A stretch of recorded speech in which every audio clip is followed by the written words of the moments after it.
آقا سلام خدمت رفقا، سلام خدمت بانوان. اولا حاجی من الان اومدم تو نیچر از دیروز سالا. من به روح مادرم قسم به جان قدیر، شما من 2 سال میشناسین دیگه، زیاد تو فاز کی بود و چی گفت نیستم. الان دارم فکر میکنم اصلا نمیدونم این چه کس شعری بود گفتم. اصلا به شخص کاری ندارم، سر ببرین و بزنین و بگیرین و من داداش تمام ریلزای من پخش شده میگم آقا آدم نباید سرشو تو کون ملت بکنه.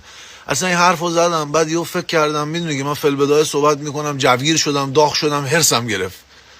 1000 تا مادر داغدار آجید سر ناموسی پدر زده، سر بچه رو بریده، خواهر زده، اون زده، ننه زده حاجی. بعد گفتم این مادر الان این فیلمو ببینه من چه کسل. آقا من خایه لاپام تخم لاپام، ببخشید از تمام مردم عذرخواهی میکنم. کس شعرترین حرفی بود که زدم، احساساتی شدم، جوگیر شدم، ناراحت شدم داداش، همچه حرفی زدم.